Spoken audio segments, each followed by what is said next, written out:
Salut tout le monde, alors aujourd'hui je vous retrouve pour vous faire une vidéo qui m'a grandement été demandée suite à ma vidéo sur le tricot, donc c'est le crochet.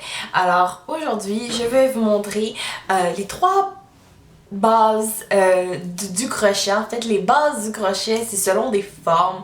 Alors, je vais vous montrer comment faire un carré, comment faire un triangle et comment faire un rond. Donc, c'est des choses assez simples, mais c'est vraiment la base et ça va vraiment vous permettre de faire tout ce que vous voulez. Donc, je vous montre pas de projet en tant que tel. Je vous montre quelques exemples au cours de la vidéo. Donc, sur ce, je vous laisse la regarder.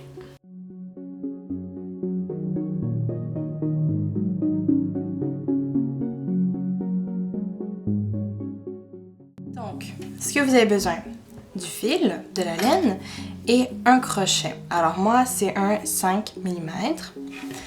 Première étape pour un crochet droit, c'est la base et je vous conseille vivement de vous entraîner à tricoter droit en premier. C'est plus facile, ça vous fait devenir à l'aise avec le crochet. Donc, on commence par un nœud coulant. Donc, tout le monde sait comment faire ça. On le rentre dans notre crochet. Pour le crochet, on va toujours tourner le fil à l'extérieur de nous et on va le ressortir. Donc, je vais vous remontrer. On le rentre comme ceci et on le ressort du trou. Donc, c'est assez simple à comprendre. Ce qui est plus difficile, c'est d'être habitué comment tenir ses doigts. Avec une laine plus grosse, c'est plus simple, ça se tient beaucoup plus facilement.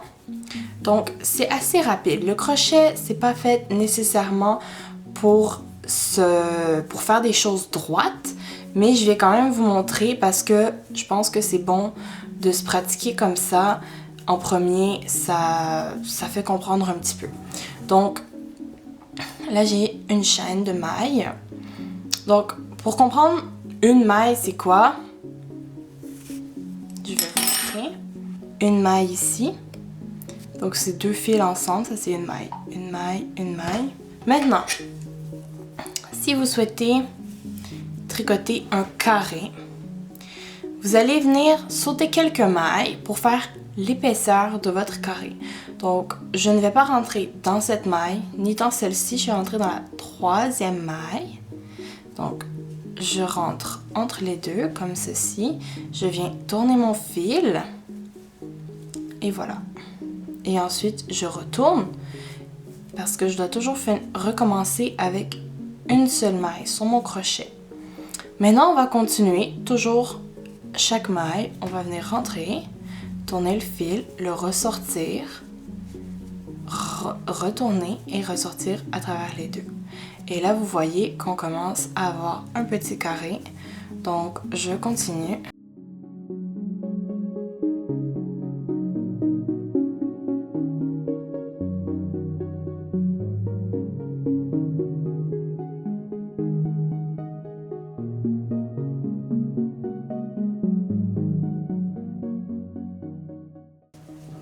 Voilà. Alors, je pense que vous comprenez le principe. Ça, par exemple, vous pourriez faire plein de carrés, comme ça, tu sais, de bons carrés. Puis, vous allez tous les assembler ensemble. Et puis, ça peut faire une couverture, des choses comme ça. Ce qui va être de faire un triangle, c'est autre chose qui peut être assez populaire. Par exemple, vous voulez faire un châle ou un genre de poncho, un truc comme ça. C'est très, très simple. Comme le carré, on a sauté deux mailles. Celui-là, on n'en saute pas. Donc, on commence tout de suite le deuxième rang dans la prochaine maille. Et ça va vous donner une forme qu'à chaque fois, vous allez perdre en largeur et éventuellement créer un triangle. Donc, je vais le faire un petit peu pour vous montrer que ça va donner un triangle.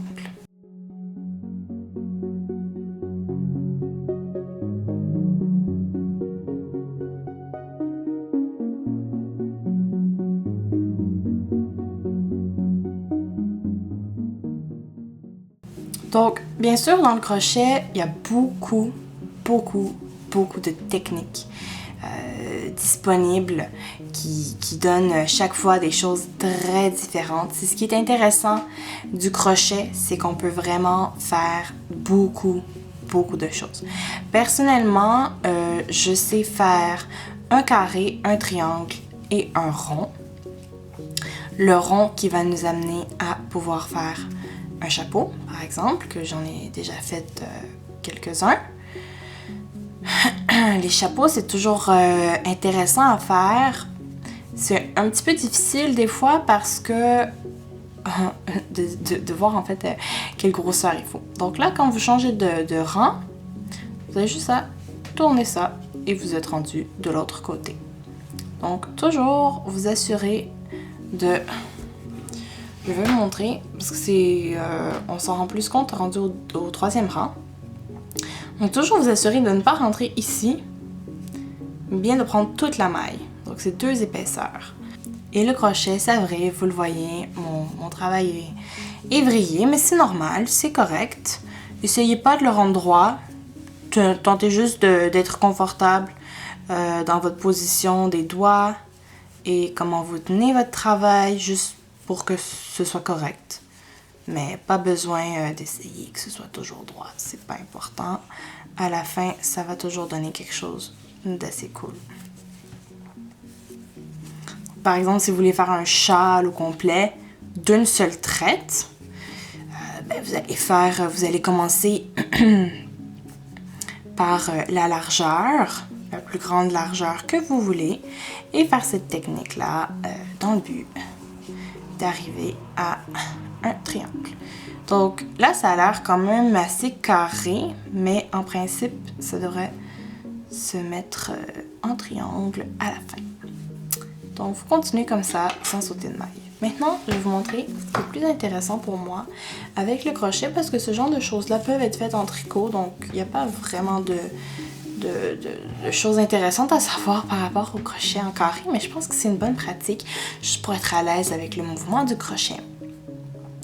Donc, pour commencer un travail en rond, entourez le fil comme ça, donc produire un X avec vos doigts, rentrer le crochet en dessous et le ressortir. Donc ça, c'est ce qu'on appelle un nœud magique.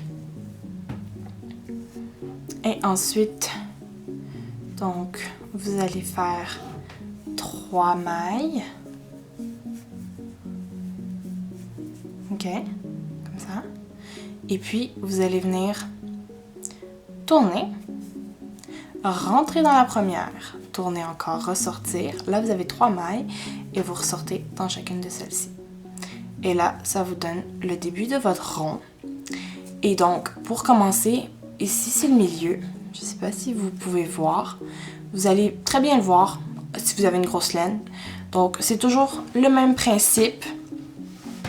On va venir tourner, rentrer au milieu, tourner, ressortir et ressortir au complet des 3. Et ça, on le fait 10 fois. Donc, 1 fois.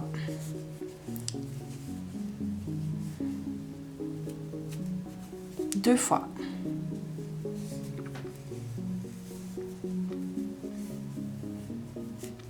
3 fois.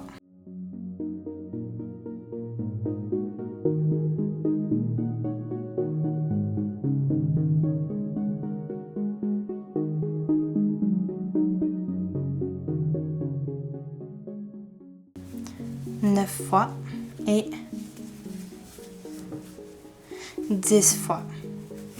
Donc, là, pour vous montrer, ça me fait une espèce de rosace, comme ceci. Je ne sais pas si vous arrivez à voir. Donc, tout part du milieu, ça fait comme ça. Et ça va être le centre de votre bonnet. Donc, on commence au milieu. Donc, ici, 1 maille, 2 mailles, 3 mailles. Ce que vous avez besoin aussi pour faire un bonnet, quelque chose en rond, ça va être un marque-maille. Donc, ils vendent des marque-mailles en plastique. Je pense que c'est pas nécessaire, ça peut être très pratique. Mais moi, personnellement, j'utilise un petit bout de laine d'une autre couleur.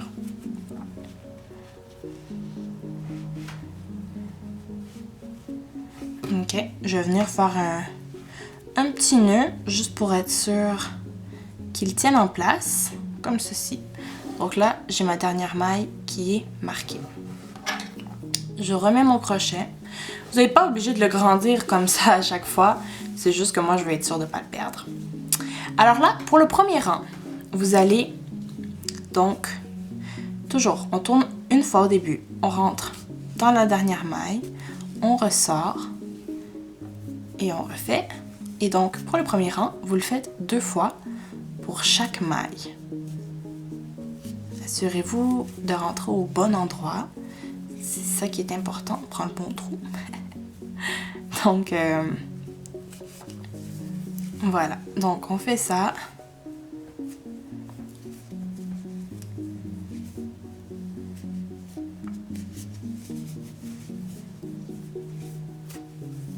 Deux fois. Et ça va vraiment permettre de grandir notre cercle parce que, évidemment, on se crée. Là, au début, on avait 10 mailles tout le tour. À la fin de ce rond, on va en avoir 20.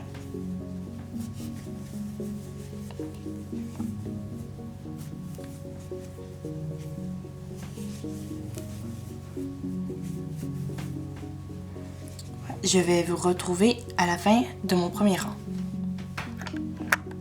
Donc, une fois que vous avez terminé votre premier rang, ça devrait ressembler à quelque chose comme ça.